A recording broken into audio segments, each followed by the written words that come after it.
생명의 삶에서 익히 많이 들어서 잘 아시는 본문일 것입니다.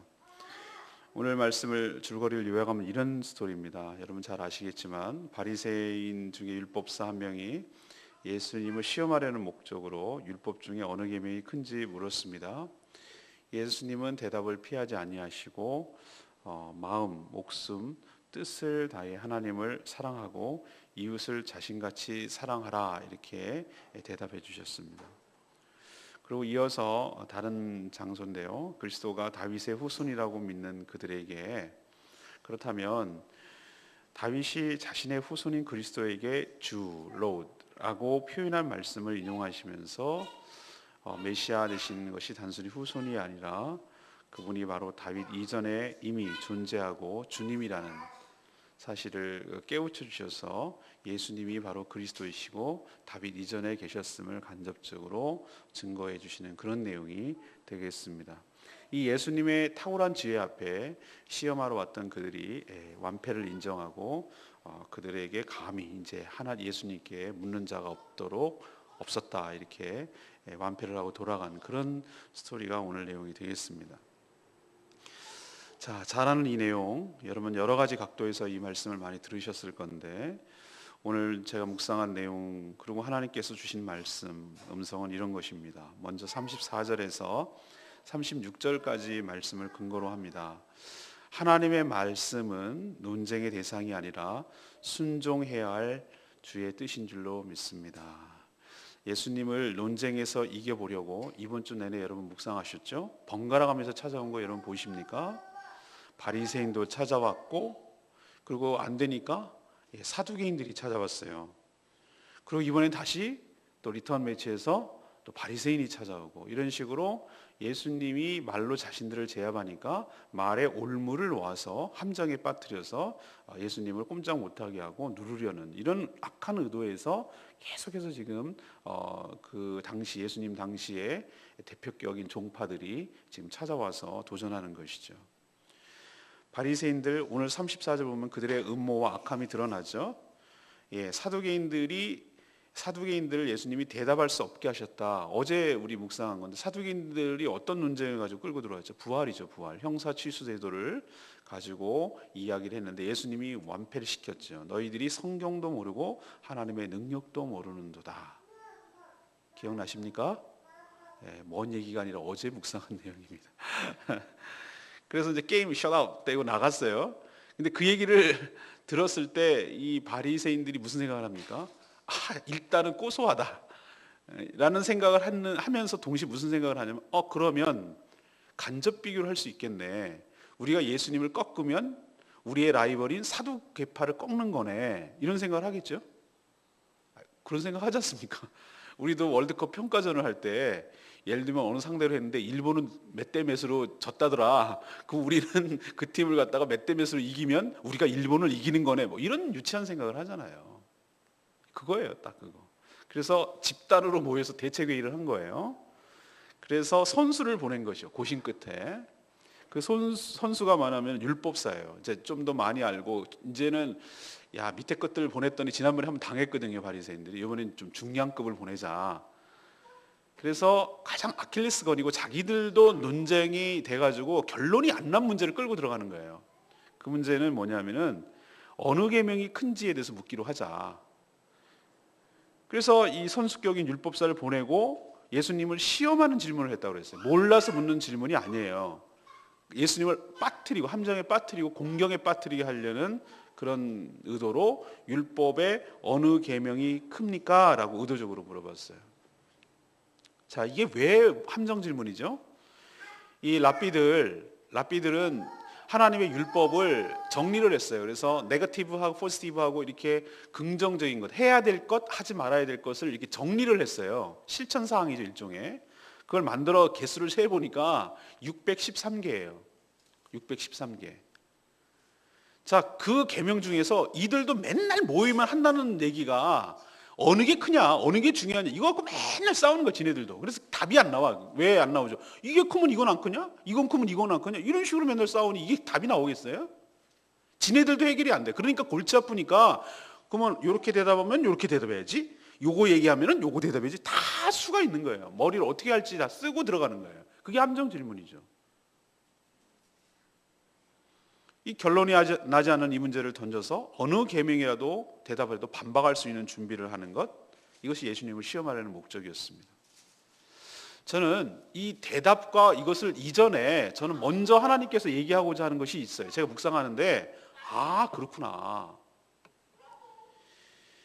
저는 이 질문 자체가 그들의 이 불신 그리고 불순종을 이렇게 드러내고 보여준다는 것을 깨달았어요. 자, 보십시오.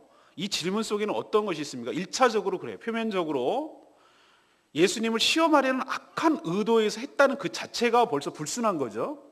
그런데 이들이 늘 논쟁하고 있고 이렇게 싸우는 걸 생각해 보세요. 그러면 예를 들어 봅시다. 어느 계명이 중요합니다라고 이렇게 결정이 됐어요. 그러면 나머지는 상대적으로 그것은 덜 중요한 계명이 되겠죠. 그렇게 되면 어떻게 되는 것이죠? 중요한 계명을 지키는 것은, 이제 우리가 다음 주에 묵상합니다만 예수님이 막 독사의 자식들아 그러면서 바리새인들 굉장히 질타하거든요. 이 월요일자 본문이 그래요. 예를 들면은 제단에다가 맹세한 거는 안 해도 되는데 제단 위에 재물을 갖고 맹세한 거는 이거를 갖다가 맹세의 등급을 그레이드를 나눈 거거든요. 이런 식으로 계명을 그레이드를 나누면 이거를 지키면 이건 안 지켜도 되는 명분을 삼게 되잖아요. 제가 설명이 여기 부족한가요? 이게 중요하다고 결정이 나면 이 중요한 것을 지키기 위해서 상대화시켜진 나머지 계명 613개 중에서 그것은 안 지켜도 되거나 소홀해도 되는 근거를 만들어내는 거잖아요. 제 말 이해하시겠습니까? 그러니까 이렇게 무엇이 중요하냐 안 중요하냐라는 이 접근 자체부터가 벌써 저는 틀린 접근이라는 거예요. 제가 말씀드리는 것은. 하나님의 말씀은 어느 것 하나 중요하지 않을 줄로 믿습니다. 덜 중요하고 더 중요하고 개념이 없고 모든 것이 하나님의 뜻이고 우리가 목숨처럼 여기며 그 말씀에 순종해야 될 부분이지, 그 말씀이 중요하냐 안 중요하냐 이것이 뭐냐 이거를 가지고 논쟁을 하고 논란을 하고 논의를 하고 연구를 하고 공부를 하고 이럴 대상이 아닌 줄로 믿습니다. 하나님의 말씀은 순종해야 될 하나님의 살아계신 말씀인 줄로 믿습니다. 저희들이 신학교 갔을 때 맨날 그 얘기 하도 들어서 난 왜 그런 얘기를 하는지 모르겠어요. 막 불덩이처럼 들어왔다가 숫덩이처럼 나간다는 얘기 나도 아주 지겹게 들었어요. 처음에는 막 세상을 뒤집어 놓을 것처럼 제가 봐도 그래요. 1학년 들어가기 전에 계절학기 때 그 충만함을 이루 말할 수 없어. 다 목사님이야, 훌륭한 목사. 나중에 되면 얼마나 대단한 목사님들지 막 기대감이 올라요. 근데 3학년 쭉 가면 제가 보니까 저도 그래 왔고 3학년 이렇게 선배들 보면은 맨날 공차고 세상 다 산 것처럼 군대 말년병장처럼 그러는 거 보면 왜 저러지? 이렇게 생각될 때가 있는데 가보니 그렇더라고. 왜 그런가 제가 생각을 해봤어요. 이게 뭔가 접근 방법이 틀려서 그래요. 달라서 그래요. 잘못됐어요. 하나님의 말씀을 자꾸 학문의 대상으로 여기고 이것을 연구의 대상으로 여기고 어쩔 수 없으니까 공부를 하긴 해야 되니까 그렇게 여기는데 공부를 하더라도 그 기본 자세는 잊지 말아야 돼. 이것은 왜 배우는가? 하나님의 양떼들을 잘 먹이고 정확하게 뜻을 알아서 잘 전달하고 그렇게 말씀 사역자로 서기 위해서 배워야 되는데 이게 맞느니 이게 틀렸느니 이게 무슨 편집을 했느니 이게 여기서 가미가 됐느니 이건 어쨌든 이런 식으로 하니까 막 너무 혼란스러운 거예요. 여러분은 그런 고민 안 해도 될 줄 압니다. 그냥 이렇게 생각하셔야 돼요. 하나님의 모든 어떤 말씀도 이건 중요하고 이거 없어요. 하나님께서 원저자 되시는 성령 하나님께서 이 모든 말씀을 쓰시고 그렇기 때문에 인간이 썼지만 우리 성령의 감화 감독을 썼다고 믿잖아요. 그죠? 이거 믿으셔야 돼요. 모든 성경은 하나님의 말씀이에요. 그렇기 때문에 예외 없이 사람의 온 많은 저자가 있지만 이것은 하나님의 말씀인 줄로 믿습니다. 그러니 뭐가 중요하고 뭐가 안 중요해. 이런 자체가 틀려먹은 접근 시각이고 사고방식이고 접근 방법이라 이 말이에요. 그렇기 때문에 여러분 이렇게 생각하십시다. 하나님, 우리에게 다가올 때 이것이 설령 내가 마음에 안 들어. 난 내가 보기엔 이게 더 중요한 것 같아. 이건 좀 안 해도 될 것 같아. 이런 내가 하나님이에요 그럼? 내가 하나님이냐고. 하나님께서 이렇게 했는데 이건 아니네요. 이건 취사 선택하는 게 그럼 내가 하나님 위에 있다는 얘기인데 그런 것이 얼마나 오만불순한 태도인지 여러분 깨달으시고 하나님께서 우리에게 주시는 이 모든 말씀을 하나님의 살아계신 진리의 말씀으로 받고 논쟁이 아니라 순종의 대상으로 순종해야 될 내용으로 여기시는 여러분이 될 때 하나님께서 여러분에게 복을 내려주시고 축복하여 주실 줄로 믿습니다. 두 번째 얘기는 뭐냐면은 익히 잘 아시는 내용인데 37절에서 40절까지 말씀이에요. 신앙은요, 하나님과 이웃을 사랑하는 관계를 의미한다는 거예요. 이건 여러분 들어서 아시겠죠? 신앙은 관계라고, 릴레이션십이라고. 예수님은 이런 경우 다른 에피소드를 보면 주로 어떻게 하셨죠? 예, 즉답을 피하시죠.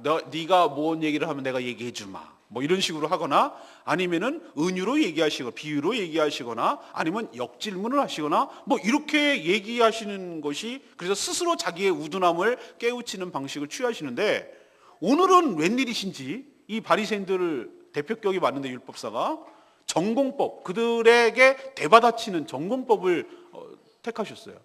그러니까 질문을 해왔는데 안 얘기하실 줄 알았어요. 이건 함정 질문이니까. 근데 다이렉트로 얘기하셨어요. 우선 신명기 6장 5절 여러분 잘 아시는 대로 인용하셨어요.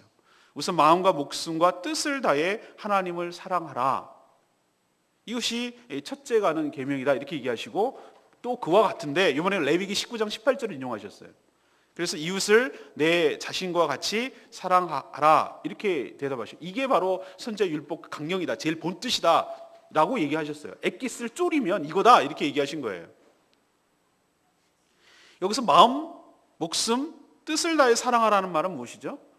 예, 자신의 뭐 돈이나 시간이나 뭐 얄팍하게 일부를 갖고 하라는 게 아니라 너의 전 존재를 가지고, 너의 전 인격을 가지고 올인해서 모두 다, 모든 너의 전 생애를 거쳐서, 너의 전 인격을 거쳐서 주님을 사랑하라는 뜻이에요. 여기서 목숨과 마음과 목숨과 뜻을 다해 사랑하라는 말은 나아가서 그런 사랑하는 관계가 되어야 된다는 의미이기도 해요. 둘째도 그와 같다라고 말하는 것은, 이것은 넘버 원, 넘버 투 이렇게 해서 우선순위의 문제지, 그와 같으니라고 말하는 것은 두 번째 내 이웃을 내 몸과 같이 사랑하라는 말이 첫 번째 것과 급이 떨어진다는 뜻이 아니에요. 가치는 동일하다 그 뜻이에요. 이웃과도 그런 사랑의 관계를 맺어야 한다는 뜻이죠. 따라서 어느 계명이 큰지 따지지 말고 하나님을 사랑하고 이웃을 사랑하는 이 마음, 이것이 목적이기도 하고 동기이기도 하고 과정이기도 해야 된다는 뜻이에요.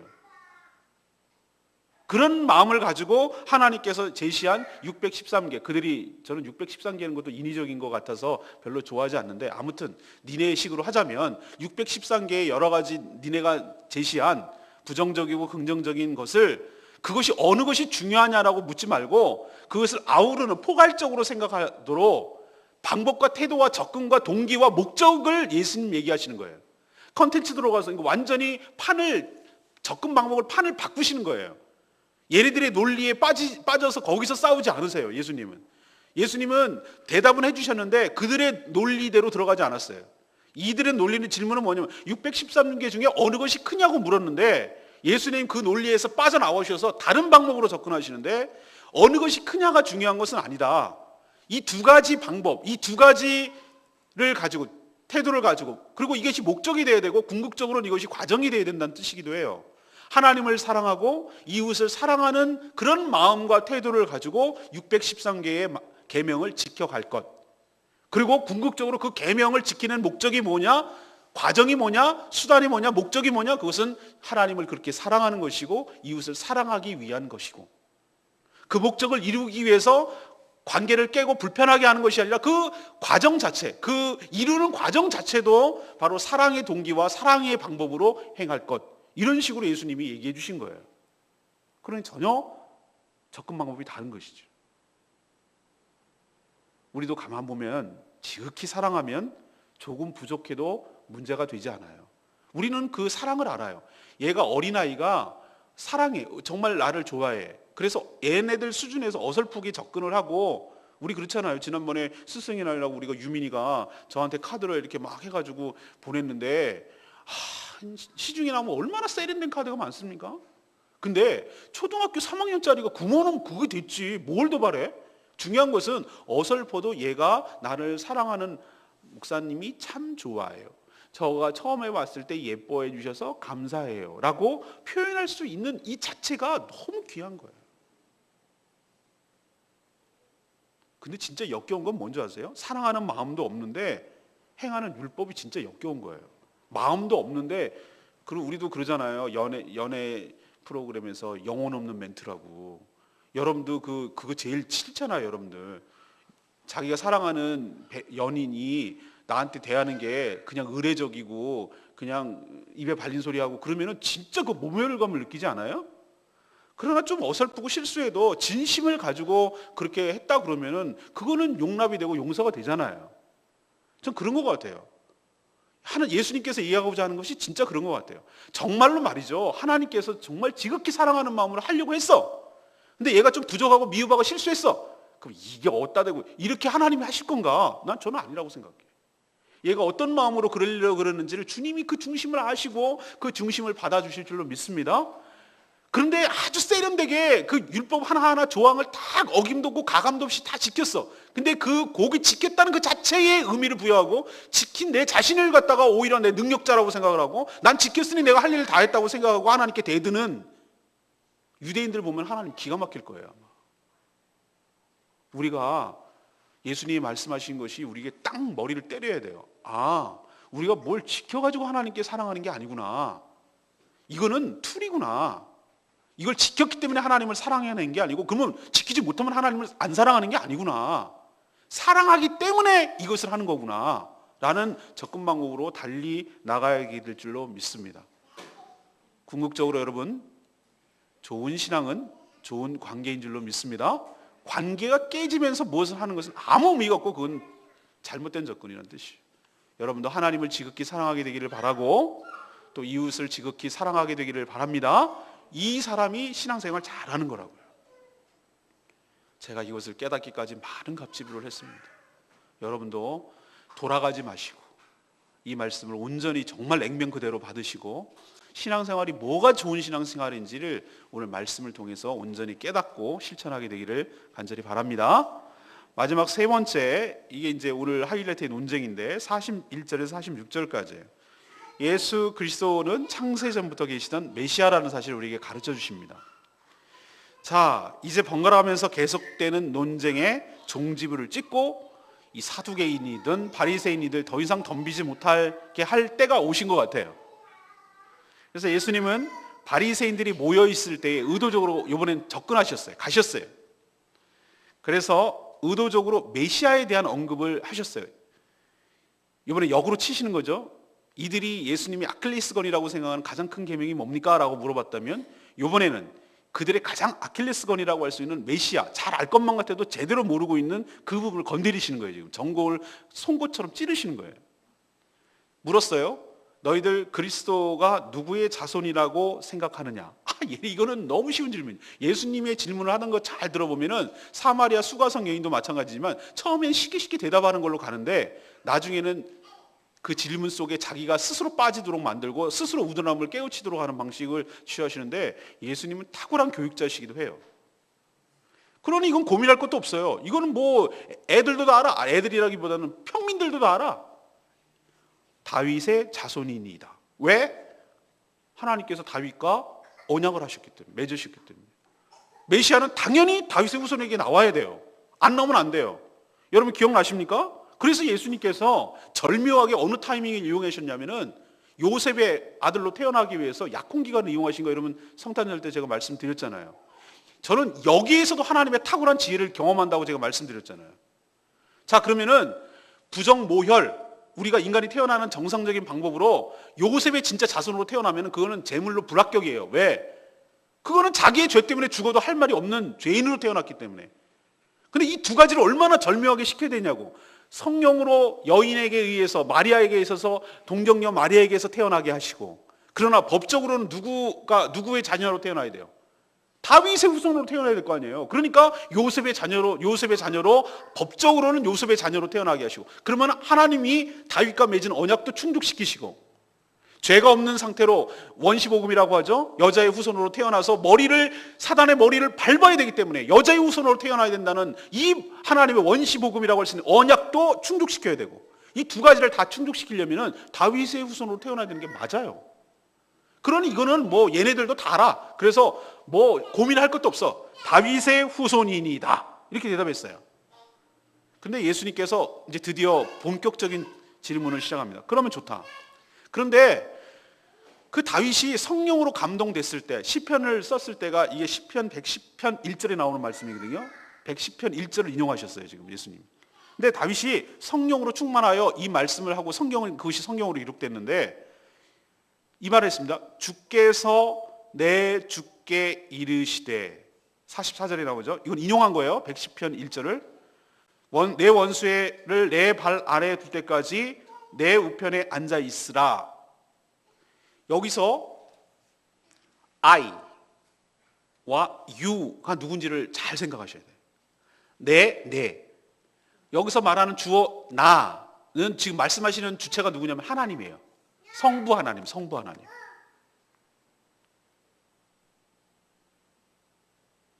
그 다음에 두 번째 말하는 내 주께라고 말하는 것은 너의 주께라고 말하는 거니까 여기서 말하는 것은 다윗의 주께라고 말하는 거예요. 되십니까? 무슨 뜻인지? 앞에서 말하는 주께서라고 말하는 이 주는 성부 하나님을 의미하고 내 주께라고 말하는 것은 너는 여기서 바로 다윗을 의미하고 다윗의 주께라고 말하는 거예요, 지금. 이 말 이해되셨습니까? 제가 설명이 부족한가요? 제가 가끔 어떨 때는 당황할 때가 있어요. 여러분의 반응을 리액션이 없으면은 내가 잘못 설명하나? 난 굉장히 쉽게 설명한다고 하는데 이 얘기는 무슨 얘기를 하려냐 하면 이거예요. 자, 다윗이 뭐라고 얘기했냐면 자기의 후손으로 올 메시아를 주님이라고 얘기했다는 거예요. 아무리 세상이 거꾸로 돌아가도 여러분 자기의 후손 보고 주님이라고 하는 경우가 있습니까? 없습니까? 없습니다. 생물학적으로 인간 세계에서는 있을 수가 없습니다. 근데 이거는 성령에 감동됐다는 얘기는, 예수님이 하신 얘기는 이것은 다윗이 한 말이 아니라 한 말은 맞지만 성령에 감동됐다는 것은 하나님의 영으로 했기 때문에 성경이 그렇게 쓰여졌어요. 이것은 자기의 입에서 나온 소리긴 하지만 성령의 소리이기도 하다 뜻이에요. 이것을 통해서 뭐를 논증시키려고 하는 것이냐면 이거예요. 다윗의 후손으로 오는 건 맞다, 메시아가. 그러나 그 메시아는 다윗의 주님이다. 이해되세요? 그러니까 지금까지 이들의 통념은 뭐였냐면 이것만 생각한 거예요. 메시아는 다윗의 후손 중에서 온다라는 것만 생각했는데 그게 아니라 그 메시아는 알고 보니 다윗의 주님이었다. 너는 그거를 놓치고 있었다. 왜 그것도 깨닫지 못하느냐라고 지금 예수님이 바리새인들을 지금 공략해 들어가는 거예요. 이들의 무지와 한계를 드러내고 있습니다.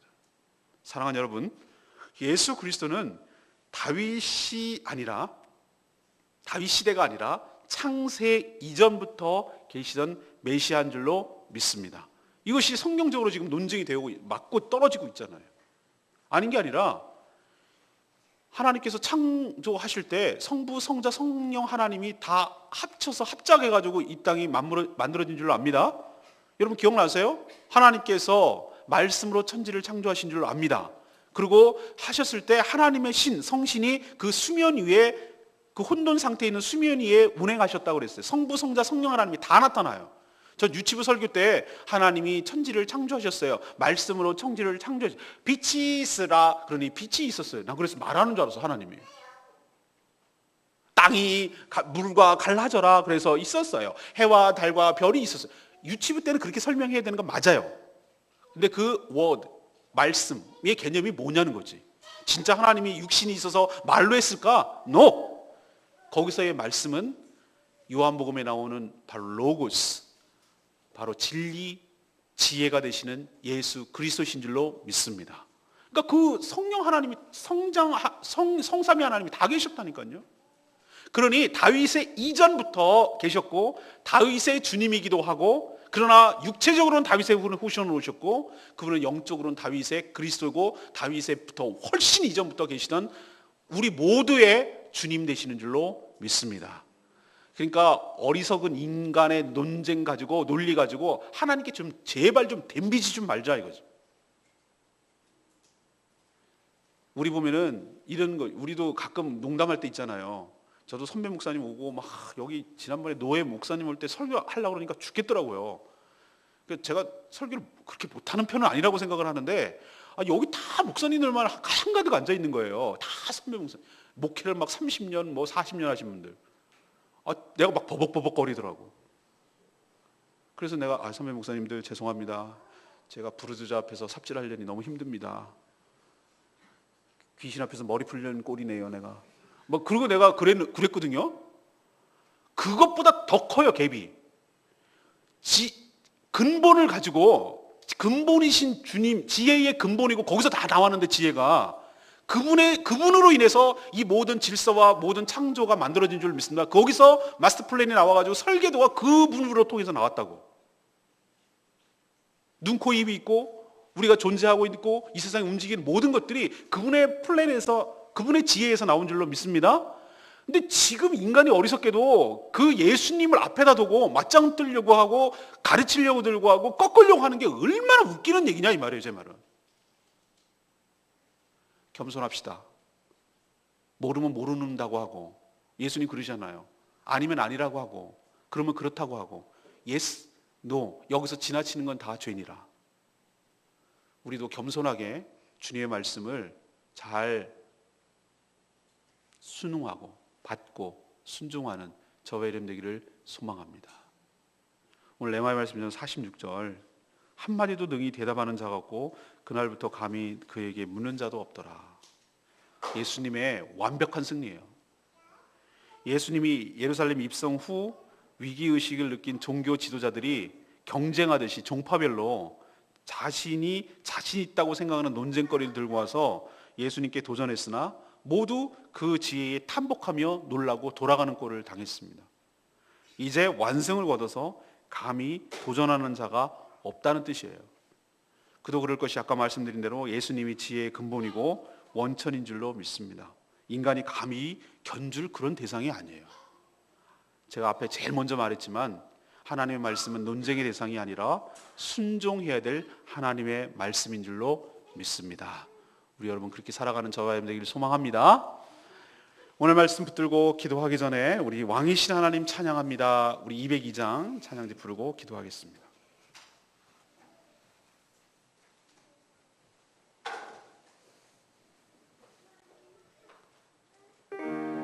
주님은 우리의 찬양을 받으시기 합당하신 분인 줄로 믿습니다. 그분은 우리의 그리스도시고 메시아 되세요. 우리 같이 찬양하겠습니다.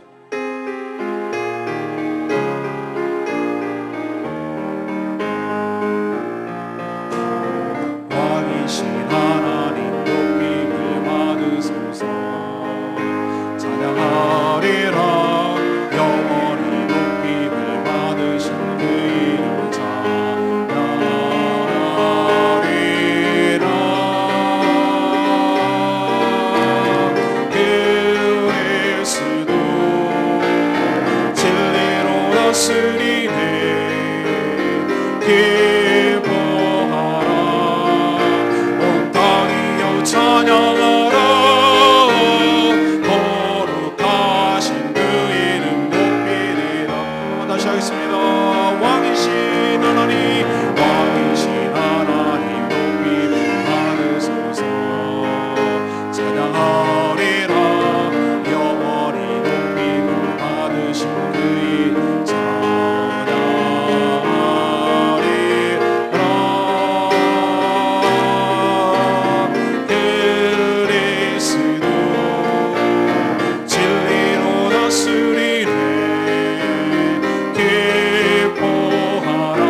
말씀 가지고 여러분 어떤 것 부분이 도전이 됩니까? 여러분 각자에게 여러분 안에 성령이 계시기 때문에 각자에게 레마의 말씀이 다르게 다가옵니다. 저는 여기가 꽂혔고 여러분에게 주신 말씀이 각자 다른데 그 도전을 주는 말씀, 새롭게 깨달은 말씀, 저에게 책망하시는 말씀, 저에게 위로해 주시는 말씀 붙들고 오늘 하루 승리하는 복된 하루 되기를 간절히 소망합니다. 그러나 우리가 공통적으로 알아야 될 것, 신앙은 좋은 관계이며 사랑으로 행해야 되는 것을 깨닫게 해주시니 감사합니다. 하나님의 말씀은 논쟁의 대상이 아니라 우리가 순종해야 될 하나님의 뜻인 줄로 믿습니다. 우리의 교만한 마음이 있다면 꺾어 주시옵시고, 하나님의 말씀을 논쟁거리로 생각했다면 하나님 용서하시고, 주님의 말씀이 생명의 말씀이오니 주님의 말씀을 온전히 순종하는 자세로 살아가게 해달라고 다 같이 통성으로 주여 외치며 나갑니다. 주여 그리스도 진리로 다스리네 기뻐하라 온 땅이여 찬양하라 거룩하신 그 이름 높이리라. 주님 그렇습니다. 주님 오늘 말씀 통해서 우리에게 가르쳐 주신 대로 하나님의 말씀이 논쟁의 대상으로 여기지 않게 하여 주시옵시고, 하나님 그것을 논의의 대상으로 여기지 않게 하시고, 하나님 우리가 순종해야 될 하나님의 뜻이며 생명의 말씀으로 받게 하여 주시옵소서. 하나님 어느 것이 중요한지 이렇게 따짐으로 하여 중요한 것을 안 중요한 것을 지키지 않으려는 우리들의 얄팍한 꼼수에 그런 방법으로 접근하지 않게 하여 주시옵시고, 하나님의 말씀에 온전히 순종하려는 그런 겸허한 태도로 주님 말씀 앞에 접근할 수 있도록 주여 도와주시옵소서. 하나님 우리가 바로 신앙이 하나님과 이웃을 지극히 사랑하는 것임을 깨닫게 해주시니 감사합니다. 하나님 우리가 정말로 그 목적도 그 수단도 그 과정도 하나님을 사랑하는 마음으로 행하게 하여 주시옵시고, 이웃을 사랑하는 마음으로 행하게 하여 주시옵소서. 하나님 마음에도 없는 율법 얼마나 역겨워하는지 주님께서 깨닫게 하여 주시옵시고, 이제로부터는 주님의 말씀 주님의 그 지혜 앞에 탐구하며 순종하는 저희들 되게 하여 주시옵소서. 감히 하나님 앞에 지혜에 도전하지 않게 하여 주시옵시고, 이 모든 만물이 하나님의 지혜로부터 시작된 것을 기억하고 그 말씀 앞에 온전히 순종하는 저희들 되도록 축복하여 주시옵소서. 예수 그리스도를 찬양합니다. 주님 영원토록 찬양을 받으시옵소서. 그리스도 진리로 다스리네 기뻐하라 온 땅이여 찬양하라 거룩하신 그 이름 높이리라.